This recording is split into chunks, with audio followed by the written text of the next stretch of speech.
the things that were agriculture.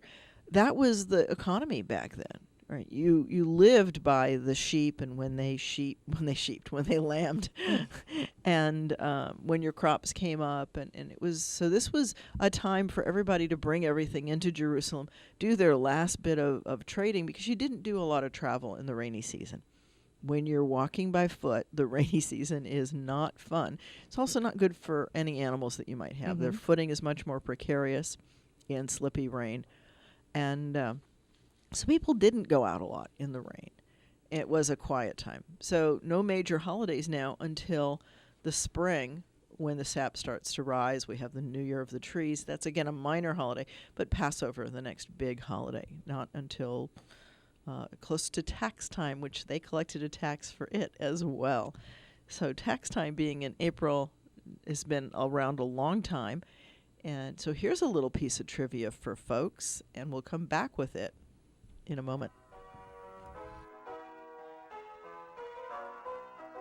Congregation Eitz Chayim, your welcoming, inclusive, spiritual, and joyful Jewish home in Port St. Lucie. We welcome you to renew your inner Jew and join us. We are Reform Jewish with a renewal flair. We are multi-generational. We are welcoming to all. Come join us for a Friday night at 7:30 p.m. for our Kabbalat Shabbat services, or Stolen Moments on Saturday morning, where we discuss the Parsha of the week at 9:30 a.m. Shabbat morning services follow Stolen Moments, usually at around 10:30 a.m.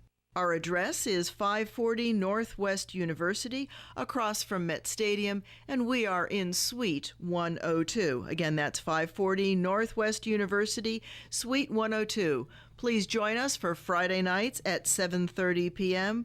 or Shabbat morning starting at 9:30 a.m. for Stolen Moments. Congregation Eitz Chayim. Congregation Eitz Chayim is pleased to present the first annual Treasure Coast Expo on October 7th from 10 a.m. to 3 p.m. Virtual rooms, food trucks, lots of different exhibits, a chance to win $1,000. You could win $1,000. No charge for admission. This is Rabbi Shafir Lobb of Ask A Rabbi. Please join us at the Port St. Lucie Civic Center. For more information, please check out our website, eitzchayim.org. Next month. And you're listening to Ask a Rabbi here on WPSL 1590. Back to your host, Rabbi Shafir Lobb. And this is she. So a good morning for the second half of our show.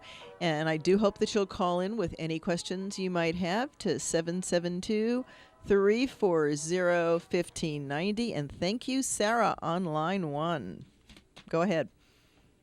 Hi, this is Sarah. Hi, Sarah. And thank you for calling. Yes. My grandmother lives in Key West, so we used to meet her in Miami Beach for, several days at a time and stay at a hotel.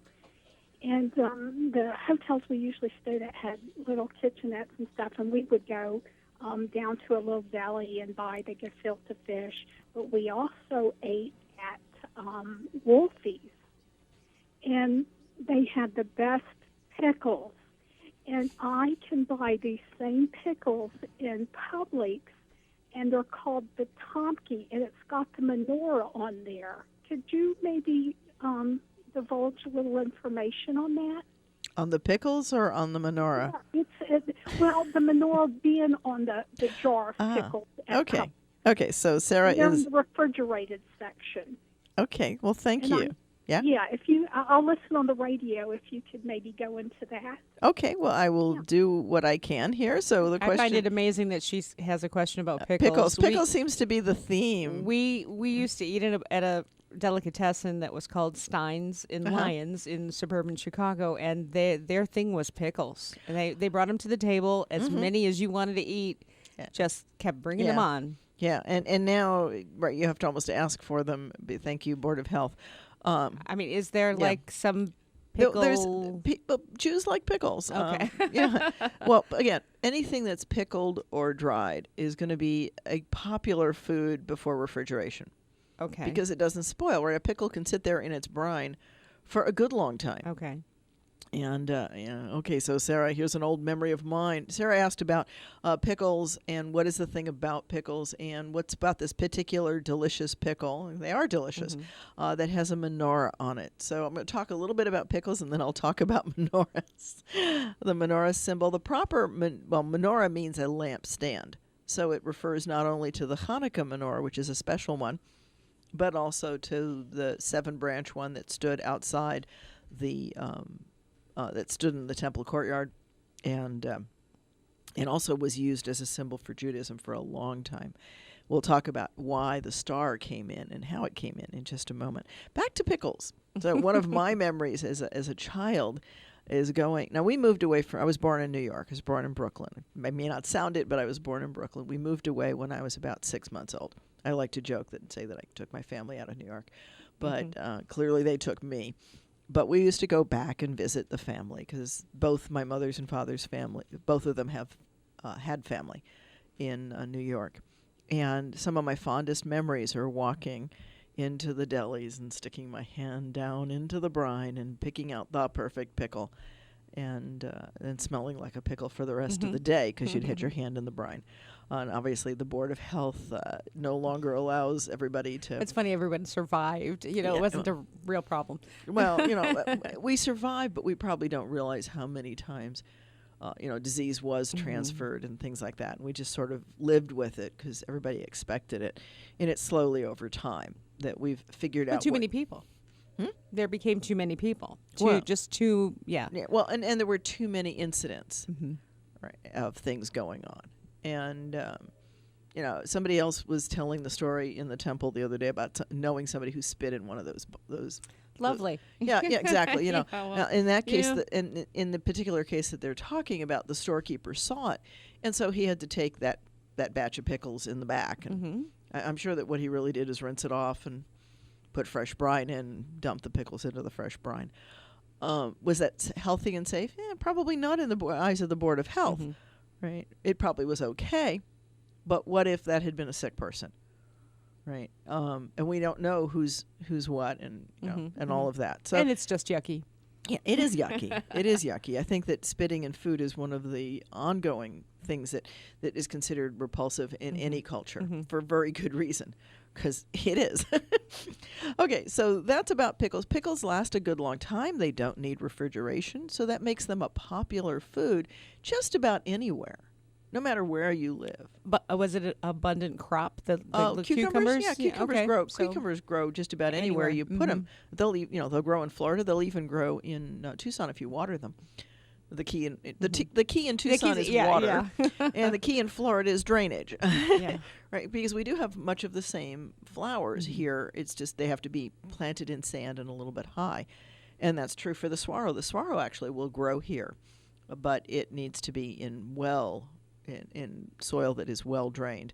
So I'm optimistic that my little baby will grow and be strong. And so we move forward and. Back to the menorah now. So the menorah is the older symbol of Judaism because it was associated with the temple. And it's a very distinctive symbol. It actually looks like there is a plant that looks like that, but it's the center stem coming out with knots and flowers and stuff, 3 on each side, so a total of 7.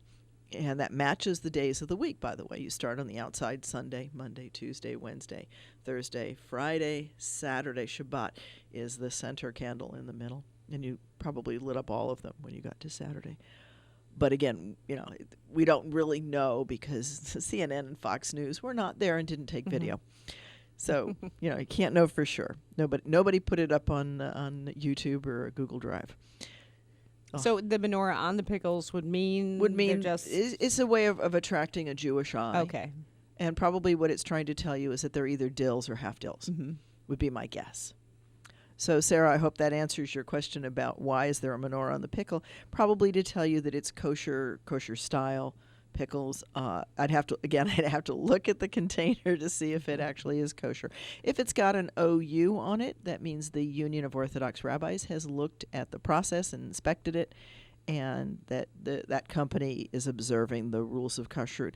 Some of the things that were harder in the old days and easier now for kashrut was to make sure that people didn't bring pork meals into the factory, right? And now that things are much more automated and food production is much more regulated, not as big an issue. People are not allowed to take food and take it up to their station and supervise the production of food with other food there.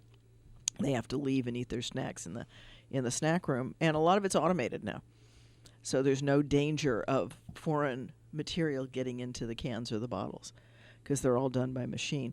So it's become actually a lot easier to get a kosher certification. The part that's not easy, depending on which certifying agency, is whether or not they require the factory to be closed on Saturday. So there's some stuff like that, and but there's different kinds that you can Google kosher and you'll see that there's like 75 different symbols depending on who has certified the dietary observations of different food, and that only applies to food itself. That kind of kosher. Kosher itself does not just apply to food, though. It applies to anything. It means ritually appropriate or ritually acceptable. So a Torah is kosher or not kosher. A talit is kosher or not kosher. Everything that's used for a ritual can be kosher or not. And so that's important. A shofar can be kosher or not kosher. It's not that you're going to eat it, but is it acceptable to fulfill the ritual? That's really what it means. And that might put a little bit of light on when food is considered kosher, that really meant that it was fit for a community meal back in the day. And, people probably ate things that weren't communally acceptable. And you look at maybe, sometimes people will say to me, well, is that all about health? And the answer is no, it's not all about health, but there is a health component about it. Because if you're busy being sick and you're dying, it's really hard to be godly. Right? So keeping food that is easy to serve to a community, that's easy to keep healthy before you have a board of health and before you have refrigeration, it becomes important. So no old meat. Right? Meat has to be less than 3 days old. It's about how long meat's going to last without refrigeration. No mixing of meat and milk where you're not going to get the bacteria that grows. No pork, you're not going to have a trichinosis problem. Right? So there is this health side to it, but I don't think it was all about health. But it was about thinking about, what do we do for the community? What do we do to make sure that people are likely to stay healthy, happy, satisfied, and, the focus is going to be on the ritual and the community and not so much on whether or not the food is good. And it should be tasty, but you shouldn't have to worry about things like that. And I think that that's part of the root of it. So I think we've changed a lot of time. Okay, so somebody is saying, I was told that my menorah is not kosher. Well, I'm going to guess that that's probably by an Orthodox person who said that to you. The Orthodox have become more stringent in what they recognize for a Hanukkah menorah. It's probably a Hanukkah menorah that it's talking about as well.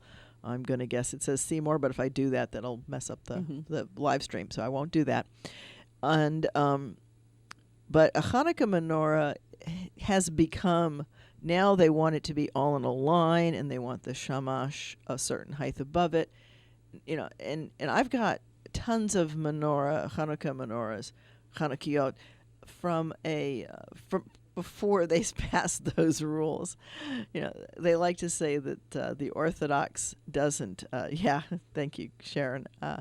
She's confirming what my assumptions were, and that were before the Orthodox decided that they had to be this stringent about it. And I think part of the reason they did that is because Chanukiot were getting really wild and artsy. And it became harder to tell if they were a Chanukiah or a piece of art. And so they wanted it to become really obvious to people. Plus, they've just in general become more stringent with a lot of things. So the Orthodox change, they just change slowly, unless it's to move toward some stringency. So I have a rayon talit, and now they don't allow synthetics. Right, so that's changed. Right, so everything changes. Right? The only thing that we know for sure that doesn't change is that change happens. everything changes, and we continue to move. And and Cher, I would say enjoy the Chanukiah. I consider it kosher if it's got 8 lower candles and 1 higher candle. So there you go. There's my rabbi's opinion, and that's what I grew up on. And my father came out of the Orthodox tradition. He practiced conservative in a conservative congregation, but a lot of the things like that, he would always teach me what the traditional ritual was. And we had many Chanukiot. My mother and I shared a love of them. So I have her collection and my collection. And there are so many that they can't stay out all the time. I have to cycle through them and look at them. But I love my Chanukiot, and I also make some. So there you go. There's no way I can have everybody out. And so depending on who I'm making it for, I will observe that. I know the rules. And if it doesn't matter to you, then put them anywhere you want. And, we can get a little more artsy. So, and so Sharon, enjoy that Chanukiah. It's fine. It's wonderful. And it represents family to you. That's more than anything else, I think. And I think that's also important. I think it's important to step back and look at the bigger picture. There's a whole bunch of principles like that in Judaism that say, yes, the rule is here, but it's not about making life miserable, right? It's not in heaven. It's not above you. It's not on the other side of the ocean. It's within your grasp. It's here and now. And the idea is that you live by it. Right? You shall live by them. It shouldn't be something that's going to cause you to die or to be anguished. They're to enhance your life. They're to bring you closer to God, not to alienate you from God. And I think that's really important to keep the idea on it. Talmud itself says that it always has the minority opinion, and it records it so that someday when the minority answer is the correct answer, then it'll be there. And so they have many differing opinions. It's not just, this is the rule, boom. Yeah, but they have the discussion, what led up to it, how they came to the decision they did, kind of, sort of. and Talmud is an interesting piece of literature because it can give you the facts and then come up with 3 conclusions. So, it's that's where the standard joke of, 2 Jews, 3 opinions. Mm-hmm. Yeah, there's always been... Well, that way you can never be right or wrong. And I think that was the idea. The idea was... Kind of indecisive, though, isn't it? Well, I think the invitation is for you to look and see what the deeper meaning is. And then you can, make an educated decision. And if you can't, then ask a rabbi. And a rabbi will be glad to either walk with you through the process of deciding or, tell you what the tradition says. I would argue that a good rabbi shouldn't be black and white because one of my favorite phrases about it comes from one of my Jewish law classes. And there's a book in there, Rabbi Elliot Dorff, and it's in his footnote. It's one of the very first footnotes in chapter 1. And he tells the story about being a young boy and going with his father to the rabbi's office for something. And they get to the rabbi's office, and there's an older couple, clearly not well-to-do, standing in the office, and there's a chicken on a piece of paper open in front of the rabbi. And the rabbi is talking to the couple and asks the couple of very general kinds of questions. How was business this week? Did this and that and what have you.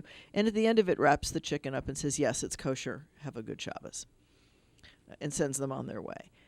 And young Dorff says to the rabbi, why did you ask all those questions? Why couldn't you just look at the chicken and tell them if it was kosher? Because he was impatient. He was a typical kid. Mm-hmm. Why should we wait while you have this long-winded discussion with the people? And the rabbi looked at him and said, anybody who thinks that whether or not the chicken is kosher is only about the chicken does not understand the rules of kosher. Right, and then he goes on to explain, if a couple brings the chicken to the rabbi, then it's clearly not a black and white. It's clearly not kosher, Or they wouldn't bother to go to the rabbi. They would know the answer. They would give it to somebody else and buy a new chicken. And it's also clearly not kosher, because then they wouldn't have to come to the rabbi and ask, right? So it's one of those gray areas, right? And what's the rabbi doing? Well, can you really afford to go buy another chicken this week? Or is this a bad week? Right? So therefore the chicken is kosher. So, where in this line do we, what's best for you? What's best for the community? Right? Is there somebody desperately who needs this chicken that you could give it to, for whom you'd bend the rules? Or are you the person that I need to bend the rules for?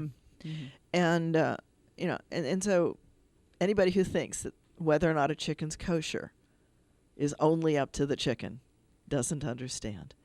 And I guess that has stuck with me, right? That idea that the job of a rabbi is not to be black and white. As Ask a Lawyer said earlier, right? Law is not black and white. I heard that on his show on the way in. It's a theme today. It's a theme, yeah. The world is shades of gray. And I feel a little bit sorry for people, a little bit compassionate toward people who only see the world in shades of black and white. Because it is not. We live in the gray. Right? We live in the dash between the numbers. And what do I mean by that? Well, if you get a gravestone, it says, born, 19 whatever, and we're assuming that you're over 18. There was nothing at the beginning, there is nothing at the end. Everything happened in the dash. Everything happens in the dash.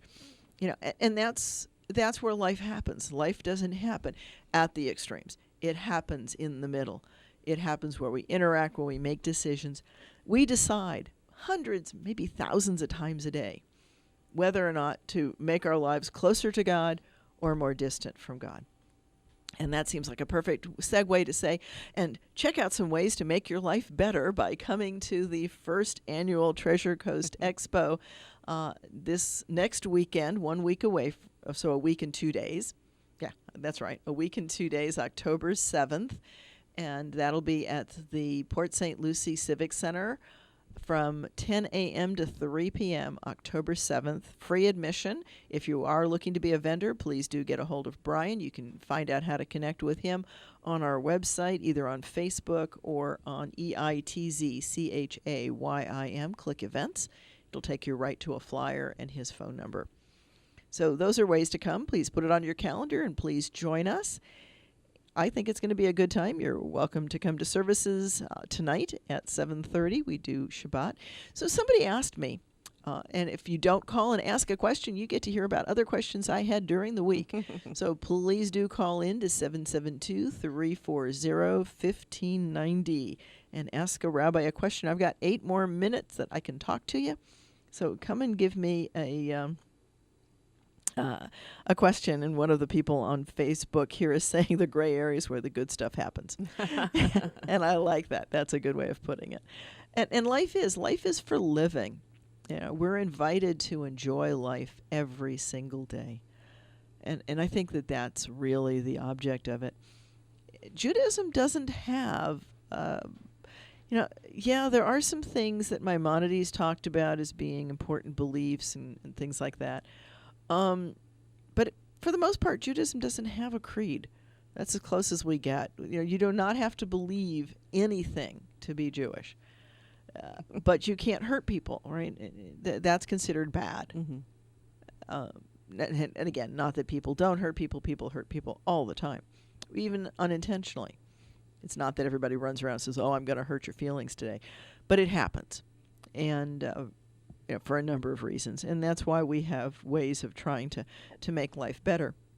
And I think I talked a little bit about it, that when Joseph is trying to calm down his brothers in Egypt, what he says to them, I am, and it's usually translated as I fear God, but I think a much better translation is I am a God seeker. And Judaism is a seeking religion. It's about seeking the experience with the divine. It's about the meals are not for God, but before God. So it's a meal at which you're willing to invite God to be a participant. The idea is to open yourself to that, the force that makes for life, and it makes things wonderful and beautiful, and who makes 973 million shades of green. It's not just, you look out outside, and if you think that you can use one color of green out of the crayon box, you're not doing anything close to what nature has. There's really, and in that green, there's blues and blacks and browns and oranges and purples, and all the colors are there. Just ask any artist, they'll tell you all the colors are there. Look for yourself. That's a fun experiment. Take a look at any green scenery and see how many different colors you can really see in it. You might be surprised if you really focus on it. So the diversity of the color is the beauty. And, certainly God didn't need to make that many different kinds of palm trees. Right? If God wanted everybody... And many of them are in my yard. Many of them. I have a collection. But that's my point, right? So if God wanted everybody to be the same... I just want one of every kind. Yeah, there you go. Yeah. And I hope that I meet one of every kind of person, right? So let's apply it to people. Mm-hmm. And it is our diversity that makes things beautiful. And, look at the diversity in the human genome. Right? Look at that. Just so What's many different amazing possibilities. of that is the DNA strand is close to everything, but there's just a very tiny portion that makes us human. Yeah. That's Yeah. I find that amazing. Yeah. Yeah. Most of it's just about, stuff. Yeah. and there's a little piece that makes us particularly who we are. You're right. And the world is fascinating. The more we learn, right? Science doesn't detract to me from God. Mm-hmm. And, and I'm an engineer by training as well as a rabbi, which Stuart likes to quip about. But I do many different things. And the more things that I've done, the more amazing God is to me. But it is in the diversity, right? And it's in how do you seek that experience. God is to be experienced. And that's actually the question that I ask kids in Sunday school. I don't ask kids if they believe in God, right? That's a head exercise, right? The question I ask them is, have you ever experienced God? Would you like to? Because that's what it's about. That's really what it's about. Judaism's an incredibly spiritual religion.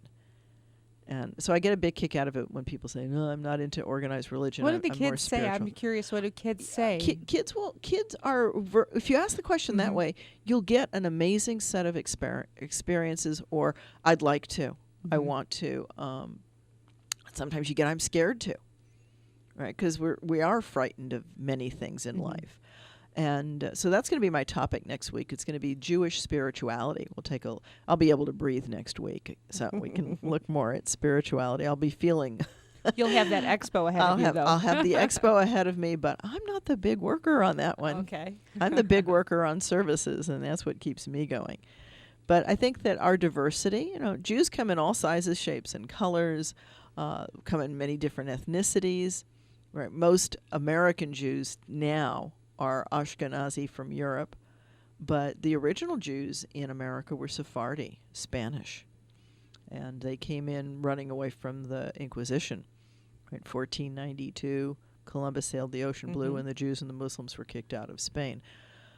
A lot of them went to Portugal, and all different kinds of places, and folks came up out of the Caribbean to come to America, and were quite prevalent in the early colonies, and Jews are everywhere, and hoping to, for the most part, I think, to make life more beautiful for everybody.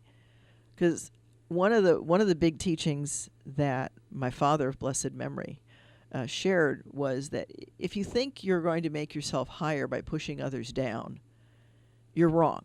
That's not how you lift up. You lift up by lifting everybody, and then if you're with them, you'll rise as well. And so that's a powerful teaching, right? You don't get any higher by pushing others lower. That's an illusion. Right? That does not make you higher. That just makes everybody else lower. And if you cut out the foundation from yourself, guess what's going to happen to you? You'll be alone. Well, not only you'll be alone, but you'll fall. Right. Okay. Right. If you cut off everybody, that to me has always been one of the interesting. When you've got two people in a relationship and you cut the other person down, then they're not there to work with you and support you. It's like, hello, we build each other up, and together we can create a better world, a better place. And that is a big part of it. So this is Rabbi Shafir Lobb of Congregation Eitz Chayim. I certainly hope that you'll join me one of these Friday nights. And please give me a call next week at Ask a Rabbi.